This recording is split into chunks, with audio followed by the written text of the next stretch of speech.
अस्सलाम वालेकुम। Welcome to our channel Novelsology. कैसे हैं आप सब लोग? उम्मीद है सब ठीक ठाक होंगे। माज़रत के साथ बहुत लेट हो गई एपिसोड। मैं थोड़ी बीमार थी, फीवर था, जिसकी वजह से एपिसोड जो है वो डब नहीं कर पा रही, डब क्या बना भी नहीं पा रही थी। आज थोड़ी तबीयत बेहतर हुई है तो मैं एपिसोड लेकर आई हूँ। जल्दी से चैनल को सब्सक्राइब कर लें, वीडियो को लाइक कीजिएगा, शेयर कीजिएगा और अच्छे अच्छे रिव्यूज़ भी दीजिएगा। बढ़ते हैं अपनी एपिसोड की तरफ। नॉवेल है कोई तो आसरा मिले, एपिसोड नंबर 10। लाउंज से निकलकर वो सीधा अंदर अपने कमरे में आया। स्याह और सफ़ेद रंग के इम्तिज़ाज से सजा ये कमरा अदयान के ज़ौक़ और नफासत का मुंह बोलता सबूत था। अपना बैग, कोट और टाई उसने सोफे पे फेंकी और सीधा ड्रेसिंग के सामने आकर खड़ा हो गया। सुर्ख सफ़ेद रंगत जिसमें गुस्से की सुर्खियाँ शामिल थी, कुशादा पेशानी और घने बाल जो पोनी में कैद उसे मसीद पुरवकार बनाते थे। गहरी पूरी आंखें जब से लाल थीं, मूंछों तले उनाबी होंठ भिजे हुए थे। मान उसने खींच कर बालों की पोनी उतारी जिस पर वो खुलकर उसके माथे और कंधों पर बिखर गए। माही की बेबाकी उसे एक आंख नहीं भाती थी। वो उसे इनाया की तरह देखता था, मगर कब उसके जज्बात बदले उसे खबर भी ना हुई, और जब हुई तब तक देर हो चुकी थी। उसे रोकने की कोशिश बेकार जाते देख उसने उससे लाताल्लुकी इख्तियार कर ली थी, मगर हर बार उसका अपनी तरफ बेखुद होकर देखना उसे अजियत देता था। वो उसके लिए बच्ची थी जिसे उसने अपने हाथों में खिलाया था, मगर आज उसका उसे अजलान, आहिल और जैगम के सामने बेखुद होकर देखना उसे नए सिरे से गुस्सा दिला गया था। जब वो उसकी आंखों में वो जज्बात देख सकता था तो क्या अजलान को नज़र नहीं आएंगे? और अगर उसने जान लिया तो वो क्या समझेगा ये कि उसने उसे बहकाया है? इस बात को गहराई से सोचते उसके सर में दर्द शुरू हो गया। मिग्रेन का ये दर्द 12 साल से उसके साथ था। तमाम बातों को झटक कर वो बात लेने चला गया। बात लेकर ढीले ढाले ट्राउज़र और शर्ट में गीले बालों समेत बाहर आया। सिगरेट का पैकेट और लाइटर लिए स्टडी में घुस गया। रॉकिंग चेयर पर बैठकर वो जैगम की बातों को सोचने लगा। उसकी अपनी जिसामत पर चोट याद करके उसके लबों पर एक दिलकश मुस्कुराहट बिखर गई। उसने आंखें मूंदी जिस पर छम से एक नाजुक सरापा उसके जहन के पर्दे पर लहराया, जिसे सोचता वो जानदार अंदाज में मुस्कुरा दिया। वाकई क्या वो उसकी शिद्दतों को सह पाएगी? इसी बाबत सोचता वो गहरे कष्ट लेता गया। उसके ख्यालों में गुम होते और सिगरेट फूंकते वक्त का कोई शुमार न रहा था। वो चारों एक भरपूर शाम गुजार कर घर लौटे। तब रात के 7 बज रहे थे। माही तो सीधा अपने कमरे में घुस गई और बाकी तीनों लाउंज में बैठ गए, जहां बीजान और जकिया बेगम बराजमान थी। खाना खा कर जाना बच्चों, बैठो आराम से। उन दोनों के उठने पर बीजान ने हुक्म दिया, जिस पर वो शराफत का मुजाहरा करते बैठ गए।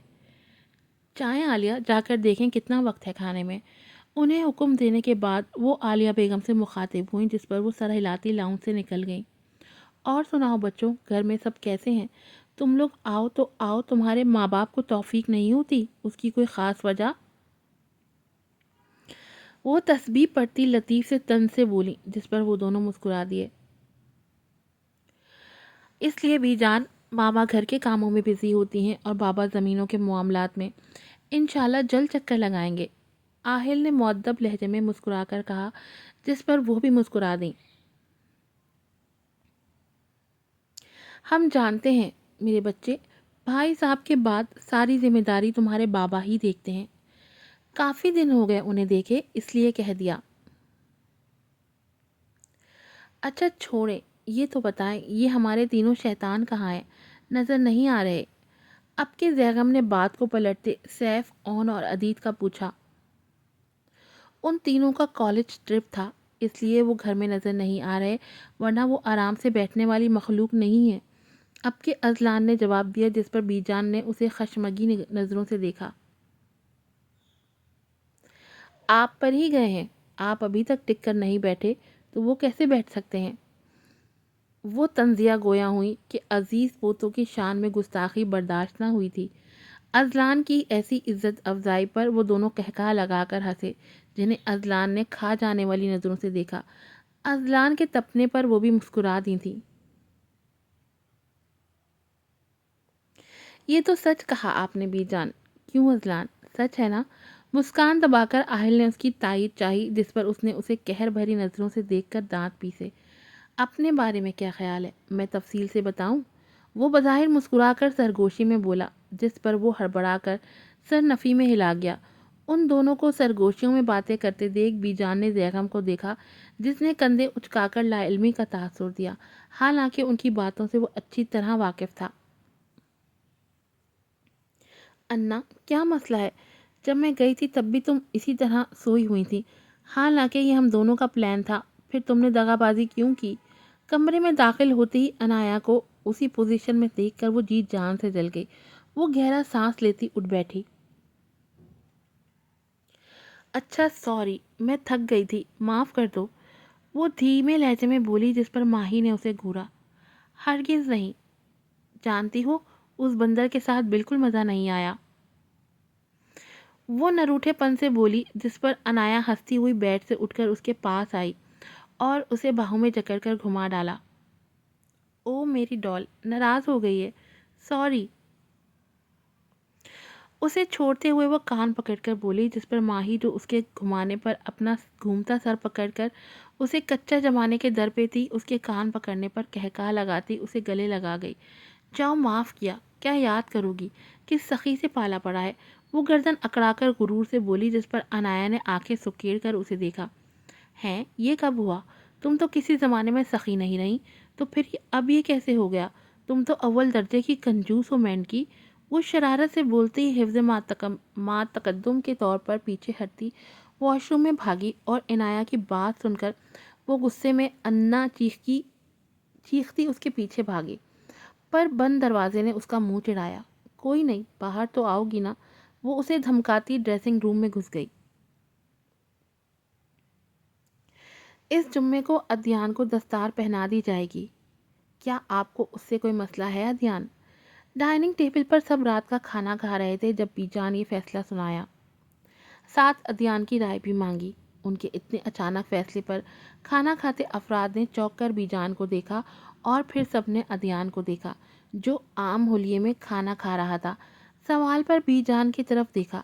मुझे कोई एतराज़ नहीं है बीजान, आप वक्त बता दें, मैं पहुंच जाऊंगा। वो अपने मखसूस अंदाज में दो टोक बोला, जिस पर सबने हैरत से उसे देखा।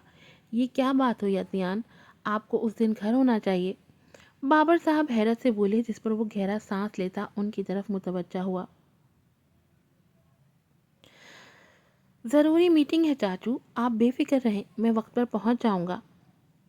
उसने धीमे लहजे में वजह बयान की, जिस पर वो कुछ कहना चाहते थे, पर बीजान के बोलने पर चुप कर गए। ठीक है, जैसा आपको मुनासिब लगे, लेकिन वक्त की पाबंदी लाजिम है। वो दो टोक गोया हुई, जिस पर वो सर हिलाकर नैपकिन से लब थपथपाकर मेज़ से उठकर कमरे में चला गया। उसके जाने के बाद बाबर साहब भी उठ गए। बड़ों के जाते ही नौजवान पार्टी जोश में आई।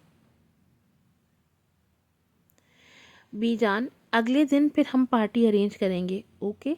सबसे पहले माही चहक कर बोली, जिस पर उसके साथ बैठी अनाया पर आयल की नज़रें उठी, और ऐन मौके पर अनाया ने भी उसे देखा। मौका गनीमत जानकर उसने दाएं आंख दबाई, जिस पर वो सटपटाकर माही की तरफ मुतवज्जा हुई, जिसका चेहरा दमक रहा था। सबसे ज़्यादा खुशी उसे ही थी। उसकी बात पर वो मुस्कुराती सर अस्बात में हिला गई, जिस पर वो सब खिलखिलाए थे। क्यों नहीं, खुशी पर हम सबका भी तो हक है। बेफिक्र रहें, शानदार जश्न मनाया जाएगा, वो खुशी से लबरेज आवाज़ में बोली। उनके बूढ़े चेहरे की रौनक देखकर सबके दिलों में तमानियत उतर गई।